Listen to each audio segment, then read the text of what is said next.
ज़रूरी नहीं है कि हर सेल्फ केयर टिप और अपने आप को खुश रखने के लिए आपको पैसे ही खर्च करने पड़ें। कुछ ऐसी टिप्स मैं आप लोगों के साथ शेयर करूँगी, जिनसे आपके वॉलेट पे कोई फ़र्क नहीं पड़ेगा मगर आपकी ज़िंदगी ज़रूर खुशहाल हो जाएगी। सबसे इम्पोर्टेंट और सबसे पहला टिप मैं पर्सनल ग्रूमिंग को दूँगी, क्योंकि जब आपकी खुशी की बात आती है और आप ही अपने आप को टाइम ना दें, अपने आप को इम्पोर्टेंस ना दें, so there is no point in making yourself और अदर्स हैप्पी। लोग हमेशा चाहेंगे कि आप थके-थके लगें, आपकी लाइफ डिसऑर्गनाइज़्ड हो, क्योंकि बहुत से लोग आपसे लाइफ में जेलस होते हैं और मैं ये इसलिए कह रही हूँ क्योंकि ये सच्चाई है।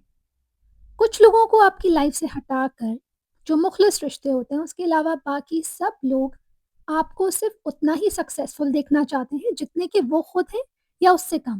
लेकिन जिस दिन आप उनसे ज़्यादा सक्सेसफुल होने लगे, उनसे ज़्यादा खुश होने लगे, आपकी लाइफ उनसे ज़्यादा खूबसूरत होने लगी, they will start getting jealous.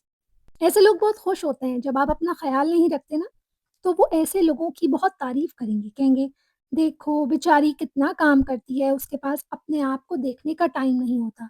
और जो औरत अपने आप पर तवज्जो देती है, अपनी ग्रूमिंग पे तवज्जो देती है, उसको कहते हैं, "पता नहीं कैसी माँ है, पता नहीं कैसी बीवी है, घर तो पता नहीं कैसे रखा हुआ है, सारी अटेंशन अपने ऊपर डालते हैं, रोज़ पार्लर चली जाती हैं, अपना ख़्याल रखती हैं।" इसीलिए ज़रूरी है कि ये बात का एहसास आपको खुद हो, कोई घर पे आके आपको ये नहीं कहेगा कि तुम अपना ख़्याल क्यों नहीं रखती हो, अपना ख़्याल रखा करो। वो लोग आपके सामने तो कहेंगे हाय अच्छा, ओहो! लेकिन पीछे ही पीछे आपका मज़ाक उड़ाते हैं। मैंने आस-पास कितनी औरतों को देखा है, अपने घर में भी और घर के बाहर भी, जिन्होंने अपने फ़ेवरेट खाने को पकाना ही छोड़ दिया है क्योंकि उनकी फ़ैमिली को पसंद नहीं है। और शायद ये गलती कभी-कभी मैं भी कर देती हूँ, क्योंकि मैं और मेरे हस्बैंड घर में होते हैं, तो मैं ये सोचती हूँ कुछ ऐसा बनाऊँ जो या तो मेरे हस्बैंड का फ़ेवरेट हो, क्योंकि वो जो खाएँगे वो तो मैं दूसरा खा ही लूँगी, मेरे इतने नखरे नहीं हैं, या फिर ऐसा कुछ बनाऊँ जो हम दोनों को पसंद हो। लेकिन कभी-कभी मेरा दिल चाहता है कि मैं कुछ ऐसा बनाऊँ जो सिर्फ़ मुझे पसंद है, लेकिन यही सोच के नहीं बनाती कि यार मुझे खाना पड़ेगा, फिर मुझे कोई और डिश उनके लिए बनानी पड़ेगी। इतने हैसल से बचने के लिए बस वही बना दिया जाए जो उनको भी पसंद हो। औरतें चाहे हाउसवाइफ्स हों या वर्किंग वुमेन, खाना बनाना मेरे ख़्याल से होम मेकिंग का सबसे इम्पोर्टेंट और सबसे टाइम टेकिंग टास्क होता है। और कभी-कभी हम इंसान हैं, हमारा दिल नहीं चाहता कि हम कुछ बनाएँ।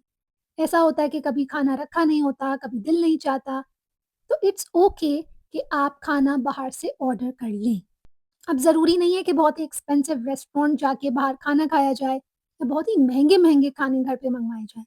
Simple pizza, paratha roll, biryani from a normal place जो ज़्यादा एक्सपेंसिव नहीं है, मँगवाई जा सकती है। I am of course talking about different household budgets. अगर आप अफ़ोर्ड कर सकते हैं तो डेफिनिटली एक्सपेंसिव जगहों से ऑर्डर करें। नहीं कर सकते तो अपनी लिबर्टी के लिए आपको ये ज़रूरी नहीं कि यार मेरे पास पैसे कम हैं, मेरे हस्बैंड कम कमाते हैं, तो हम बाहर से ऑर्डर नहीं कर सकते। कभी-कभार अपने आप को ये लग्ज़री देना भी अच्छी बात होती है। मैंने अपनी मम्मा को हमेशा घर पे खाना बनाने को प्रायोरिटी देना देखा, and I really appreciate her for that. उसकी वजह से हम सबकी हेल्थ बहुत अच्छी रही है और हम लोगों का घर का माहौल भी। लेकिन मेनी अ टाइम्स मैं ये सोचती थी और मैं ये देखती भी थी कि कभी-कभार मेरी मम्मा थकी हुई भी होती थी, लेकिन वो खाना बनाना होता था, there was no option of bringing food from outside, क्योंकि मेरे फादर को ये पसंद नहीं था बाहर का खाना। होता है ना कुछ मर्दों को कि बाहर का खाना नहीं पसंद है, तुम बनाओ, तुम्हारे हाथ का अच्छा है। तो उस चक्कर में वो कभी बाहर से मँगवाती ही नहीं थी और ज़ाहिर है उनका दिल चाहता होगा। उस वक़्त वो कहती नहीं थी जब हम छोटे थे, लेकिन अब मुझे एहसास होता है कि उनका बहुत दिल चाहता होगा कि आज ना बनाऊँ खाना, लेकिन फिर भी वो बनाती थी। हमारे यहाँ तो ऐसा हाल था कि जब हम किसी के घर शादी में जाते थे, तो मेरे अब्बा जो हैं वो खाना खा के जाते थे घर से, हेल्थ कॉन्शियस थे ना वो। तो वो कहते थे कि सिंपल अगर दाल-रोटी भी दे दोगी तो मैं वो खा के जाऊँगा, क्योंकि मुझे शादी के लेट खाना खाने से तबीयत मेरी खराब होती है। तो मम्मा को ये टेंशन हमेशा लगी रहती थी। अब चाहे हम शॉपिंग पे जाएँ या किसी के घर पे जाएँ, मम्मा का मेन कंसर्न ये होता था कि घर पे गरम-गरम खाना तैयार हो मेरे हस्बैंड के लिए, क्योंकि अगर वो नहीं हुआ तो वो क्या खाएँगे? ये जो एक डिपेंडेंसी होती है एक मियाँ की अपने औरत पर, अपने शौहर की अपनी बीवी पर, उसकी वजह से वो इतनी ज़्यादा परेशान भी कभी-कभी हो जाती कि यार अगर मैं ना हूँ घर पे तो आप क्या खाना नहीं खा सकेंगे? तो मेरे ख़्याल है अपने हस्बैंड को थोड़ा-थोड़ा इंसान को ट्रेन करते रहना चाहिए, बाहर से खाना मँगवाते रहना चाहिए, ताकि जब कभी आपकी तबीयत ख़राब हो या आप घर पे ना हो, तो अगर घर से बाहर खाना आ जाए तो इतना बड़ा वावेला ना मचे घर में। अब शुक्र है मेरे अब्बा को इस चीज़ की भी समझ आ गई है, घर से बाहर कभी-कभी खाना आ भी जाता है, ज़्यादा नहीं आता, कभी-कभार आता है। टाइम्स हैव चेंज्ड नाउ, लेकिन ज़िंदगी का बहुत अरसा मेरी मम्मा ने इस चीज़ में गुज़ारा कि भई खाना बाहर से नहीं आएगा। तो दिस इज़ वन टिप, अपने घर में एक रिचुअल रखें कि भई जब मैं थकी हुई हूँ या मेरी तबीयत नहीं ठीक है, तो मुझ पे ज़ोर ज़बरदस्ती ना की जाए, घर से बाहर खाना आ जाया जाए। कभी-कभी हम इतने बिज़ी हो जाते हैं या अपने आप को इतना लेज़ी कर लेते हैं कि हम बाहर ही नहीं जाते। और स्पेशली हाउसवाइफ्स जो घर से बाहर काम के लिए भी नहीं जाती, तो दिनों-दिनों वो घर में रहती हैं, घर के काम करती रहती हैं, तो उनको अंदाज़ा होता है कि यार 1 हफ़्ता गुज़र गया और मैं घर से बाहर नहीं निकली हूँ, और उससे आपके मूड पे बहुत फ़र्क पड़ता है। इसलिए बहुत ज़रूरी है कि दिन का कुछ हिस्सा, चाहे वो आधा घंटा हो, 15 मिनट हो, स्पेंड आउटसाइड इन नेचर। मैं तो कहती हूँ थोड़ी बहुत एक्सरसाइज़ भी आप लोग अपनी डेली लाइफ में इम्प्लीमेंट करें। आप जिस भी एज के होंगे, जब आप 50 क्रॉस करेंगे ना, तो आप इस वीडियो का थैंक यू करेंगे, मेरा भी थैंक यू करेंगे कि जब आपके कमर में, घुटनों में, सर में दर्द नहीं होगा ना और आप फिट होंगे, तो वो इसी की बदौलत होगी। खुश रहने के अलावा, फिट रहने के अलावा आपका वेट भी इन चेक रहेगा और आप मोटापे की तरफ भी नहीं जाएँगे।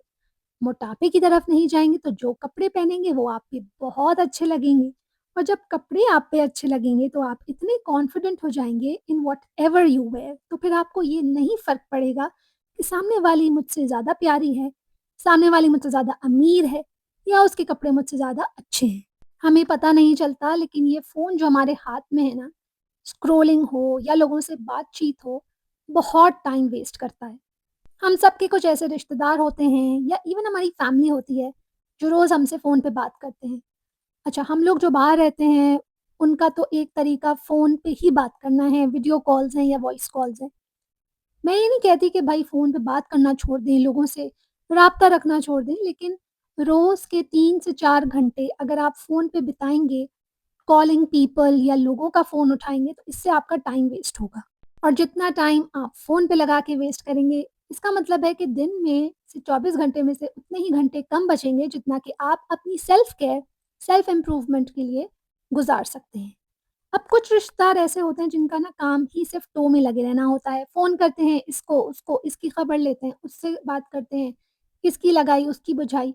ऐसे लोगों से, ऐसे रिश्तेदारों का फ़ोन उठाना बल्कि बेवकूफ़ी ही है।